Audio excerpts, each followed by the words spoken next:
veteran journalist Carlos Watson, whose newly launched self-titled show already has tens of millions of views on YouTube, and he is joining us now from my home, also the San Francisco Bay. Hello, friend. Good to see you this morning. Good to see you. We miss you back here in the Bay Area.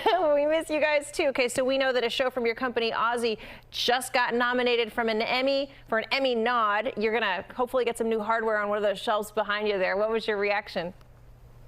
You know, I was super excited. The show Black Women Own the Conversation was something that we pitched to Oprah Winfrey and the Oprah Winfrey Network, and we're really excited to see this special talk show, 100 Black women talking about critical issues, life, love, motherhood, and who knew that the first season would garner us an Emmy nomination, but really excited about it and excited for all the women who were involved in making this show so special. And Carlos, it's good to see you. It's been a while, man. We go way, way back, so it's good to see you. That smile hasn't changed a bit. Still got that big smile, and you have plenty of reasons to be smiling now. The fastest, or have this right, the fastest growing talk show in YouTube history. How are you pulling this off? What's the formula?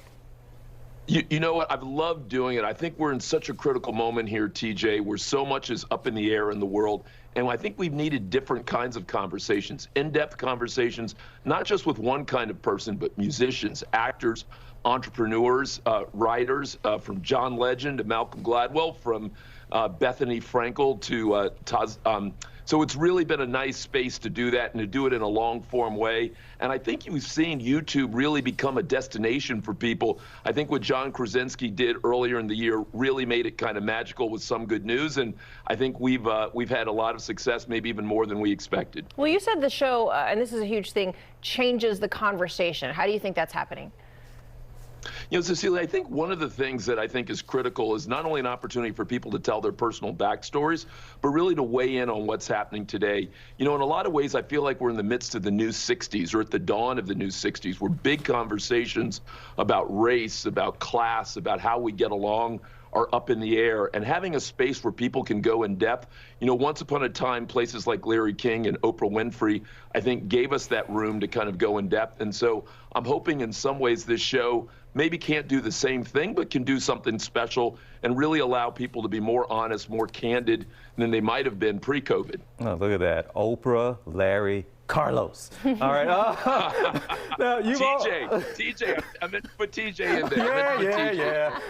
No, but one other thing here. Look, you've talked to so many people, so many big names. Is there a dream guest, though?